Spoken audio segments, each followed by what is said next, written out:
Saat itu, sekitar pukul 4:35 sore, di tanggal 1 Maret 1992, seorang pengemudi truk wanita menepi untuk memeriksa tangki bahan bakarnya di jalan berbelok Interstate 80 di tempat peristirahatan Bitter Creek di negara bagian selatan Wyoming.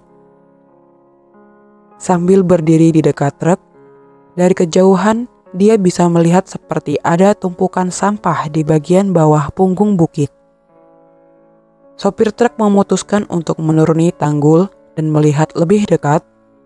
Dia terkejut melihat tubuh seorang wanita muda tanpa busana sudah tak bernyawa tengah terbaring telungkup di salju. Menurut pengemudi truk, tampaknya tubuh itu telah dilempar keluar dari truk ke bawah tanggul. Insiden itu membuat pengemudi truk ketakutan, sehingga ia menggunakan CB-nya untuk meminta bantuan melalui radio. Seorang pengemudi truk lain merespons panggilannya. Kemudian, setelah dia menyampaikan rincian penemuannya yang mengerikan itu, pengemudi truk yang menerima panggilannya langsung menelpon polisi. Interstate 80 adalah jalan bebas hambatan lintas benua timur dan barat yang membentang dari pusat kota San Francisco ke Teaneck, New Jersey di kota metropolitan New York, dan dianggap sebagai salah satu jalan bebas hambatan tersibuk di Amerika. Terletak di Sweetwater County, Bitter Creek dinamai sesuai dengan nama sungai sepanjang 80 mil di Wyoming yang mengalir melalui kota Green River, sekitar 3 jam jauhnya di sebelah timur Laramie di interstate itu. Polisi meyakini bahwa mayat wanita itu ditinggalkan di sepanjang jalan bebas hambatan Interstate 80 antara pertengahan Oktober 1991 dan akhir Februari 1992. Penyebab kematian wanita itu memiliki kesamaan dengan beberapa pembunuhan lain yang belum terpecahkan di Utah, dan itu membuat para penyelidik di negara bagian tertarik untuk ikut menyelidikinya. Jasad Bitter Creek Berry yang tidak teridentifikasi ditemukan oleh seorang pengemudi truk pada tanggal 1 Maret 1992. Karena suhu yang dingin dan salju tebal yang menyelimuti, tubuh wanita itu terawetkan dengan baik dan wajahnya masih bisa dikenali. Beberapa gambar komposit dan foto-foto dirilis oleh polisi, tetapi bertahun-tahun berlalu tanpa ada petunjuk. Wanita muda ini memiliki ciri-ciri rambut berwarna hitam dan mata dominan gelap. Tingginya sekitar 5 kaki 8 inci dan berat 125 hingga 130 pon. Usianya diperkirakan antara 24 hingga 32 tahun. Dia memiliki tato mawar di payudara kanannya dan bekas luka operasi sesar.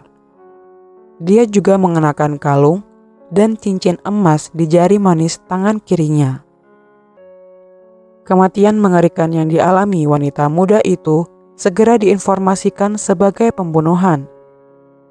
Bitter Creek Berry mengalami memar parah di wajahnya yang merata dengan pemukulan fisik.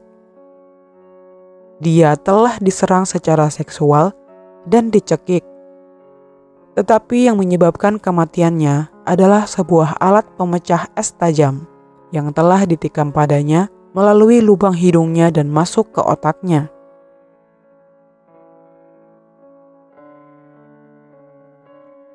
Polisi percaya bahwa dia diserang di suatu tempat lain sebelum tubuhnya dibuang. FBI memprofilkan kasus ini dan meyakini bahwa orang yang bertanggung jawab adalah pelaku pembunuhan berantai.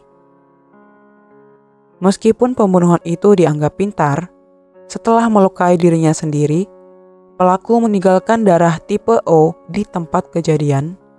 Beberapa bulan setelah foto-foto Bitter Creek Berry dan tatonya beredar, seorang seniman tato dari Arizona datang dan mengatakan kepada polisi bahwa dia telah memberinya tato pada bulan Juni 1991 di sebuah studio di dekat pemberhentian truk Triple T di dekat Tucson, tetapi tidak memiliki informasi lebih lanjut tentang siapa dia.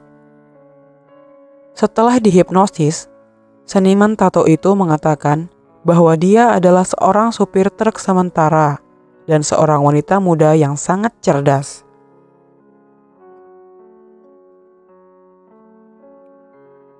Sebulan setelah Bitter Creek Berry ditemukan, karyawan di Departemen Transportasi Wyoming menemukan mayat seorang wanita muda lainnya. Pada tanggal 13 April 1992, jasadnya ditemukan di selokan di mile marker 5 di Interstate 90 menuju utara di Sheridan County, Wyoming. Dia diberi nama Sheridan County Jane Doe. Interstate 90 memasuki Wyoming dari Montana dan menuju ke selatan melalui padang rumput berbukit ke Sheridan sekitar 400 mil dari tempat Bitter Creek Berry ditemukan. Kematian wanita muda tak dikenal itu tidak dapat ditentukan, tetapi dianggap sebagai pembunuhan. Wanita itu berpakaian lengkap, namun sepatu dan kaos kakinya hilang. Dipastikan bahwa dia adalah korban kekerasan seksual dan menderita trauma di kepala, tetapi tidak dapat ditentukan apakah cedera kepala adalah penyebab kematiannya. Pada tahun 2014, DNA menghubungkan pembunuhan Jane Doe Sheridan County dengan DNA yang dikumpulkan di TKP Bitter Creek Berry. Tidak seperti pembunuhan di Bitter Creek, Jane Doe di Sheridan County sudah membusuk parah dan bahkan mungkin bisa dibilang menjadi mumi. Koroner memperkirakan dia dibunuh sekitar bulan Februari 1992. Jane Doe dari Sheridan County sedang hamil sekitar 10 minggu ketika dia dibunuh dan pemeriksa medis menentukan bahwa dia kemungkinan telah melahirkan satu anak sebelumnya. Dia diperkirakan berusia antara 16 sampai 23 tahun. Tingginya sekitar 5 kaki 5 inci dan beratnya sekitar 110 pon. Rambutnya berwarna coklat, tetapi diputihkan oleh sinar matahari membuat para penyelidik percaya bahwa dia mungkin berasal dari negara bagian selatan. Sayangnya, selama hampir 30 tahun, identitas kedua wanita muda ini tetap sulit dipahami. Begitu pula pembunuh mereka sampai tahun ini.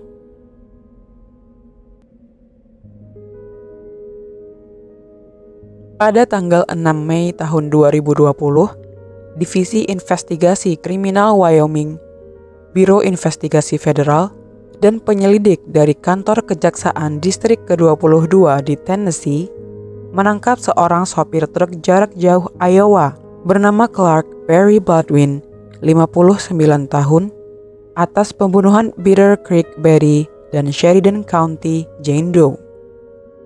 Baldwin didakwa atas pembunuhan tingkat pertama terhadap kedua wanita yang ditemukan di Wyoming. Dia juga didakwa atas kematian Pamela McCall, 32 tahun, dan bayinya yang belum lahir pada tanggal 10 Maret tahun 1991 yang ditemukan di sepanjang jalan bebas hambatan Interstate 65 di Spring Hill, Tennessee, sekitar 30 mil selatan Nashville. Pamela berasal dari Virginia dan saat ditemukan, mayatnya sedang dalam posisi duduk bersandar pada gundukan tanah. Dia telah diserang secara seksual dan meninggal karena dicekik dengan tangan. Diyakini tubuhnya telah dibuang di sana sekitar 14 hari sebelumnya. Penyelidik dapat menemukan sperma yang disimpan di stoking Pamela, tetapi tubuhnya terbaring di kamar mayat tanpa diklaim selama beberapa bulan sampai polisi membuat kecocokan sidik jari. Seperti korban Sheridan County, Pamela berpakaian lengkap, hanya sepatunya saja yang hilang. Pada saat semua mayat wanita itu ditemukan, polisi menghabiskan semua teknologi yang tersedia bagi mereka dan tidak dapat mengidentifikasi kedua wanita Wyoming tersebut. Karena kemajuan teknologi DNA, mereka menemukan identitas yang cocok dengan sampel DNA itu. Tak menunggu waktu lama, pihak penyelidik langsung melakukan penangkapan pada Baldwin. Para penyelidik memasukkan profil DNA ke dalam basis data sistem indeks DNA gabungan FBI atau CODIS dan menerima hasil yang cocok dengan profil DNA dari orang yang sama dengan pembunuh kedua wanita Wyoming. Menurut Ten Nation, para penyelidik kemudian menggunakan database silsilah komersial mempersempit pembunuh berantai melalui kerabat Baldwin sendiri. FBI kemudian secara diam-diam mengumpulkan DNA dari tempat sampah Baldwin di Waterloo, Iowa, bersama dengan sampel DNA dari keranjang belanja yang dia gunakan di Walmart dan itu cocok dengan profil DNA si pembunuh.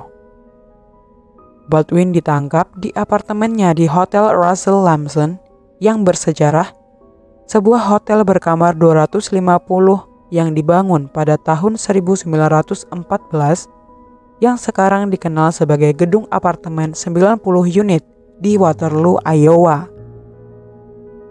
Salah satu tetangganya, Jarius Jackson, tinggal di gedung itu selama hampir 3 tahun dan mengatakan Baldwin orang yang pendiam dan tertutup, serta jarang bersosialisasi.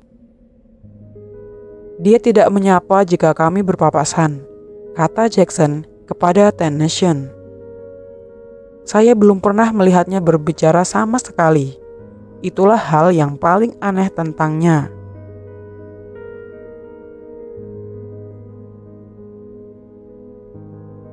Dokumen pengadilan mengatakan Baldwin diduga memperkosa seorang wanita yang ikut menumpang dari Kansas di Wheeler County, Texas pada tahun 1991. Di dalam truknya, di bawah todongan senjata, Baldwin memukul kepala perempuan itu, mengikat mulut dan kakinya, dan mencoba mencekiknya. Diduga, dia mengakui penyerangan itu tetapi dibebaskan sambil menunggu proses juri agung. Dia tidak pernah dituntut atas serangan itu.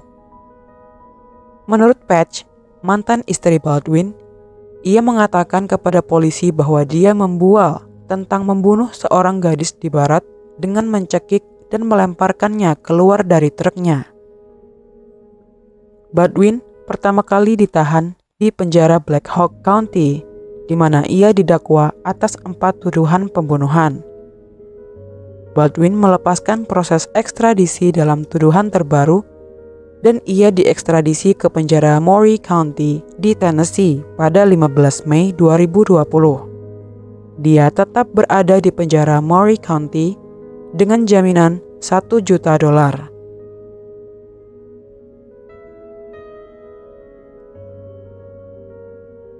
Polisi berpikir demikian. Salah satu pembunuhan yang belum terpecahkan adalah korban bernama Tammy Jo Zwicky, 21 tahun, dari Iowa. Kendaraannya ditemukan rusak di sepanjang jalan raya di Illinois. Saksi mata mengatakan bahwa mereka melihat seorang pria kulit putih dan sebuah kendaraan roda 18 diparkir di belakang kendaraan Tammy Jo pada saat dia menghilang. Mayat Tammy Jo ditemukan di pedesaan Missouri. Dia telah ditikam sampai mati. Pada 8 Mei 2020, pihak berwenang mengatakan Clark Perry Baldwin tampaknya tidak terlibat dalam kematian Tammy Jo pada tahun 1992. Tetapi, teman dan keluarganya masih berharap pembunuhnya akan ditemukan. Kematian lainnya adalah pembunuhan Rhonda Knudsen, 22 tahun, yang bekerja di tempat pemberhentian truk Phillips 66 di Williamstown yang terletak di Iowa Utara di Highway 63 pada tanggal 7 September tahun 1992. Dia telah dipukuli sampai mati selama shift malamnya dan kebetulan Baldwin tinggal sekitar 19 menit jauhnya di Nashua, Iowa.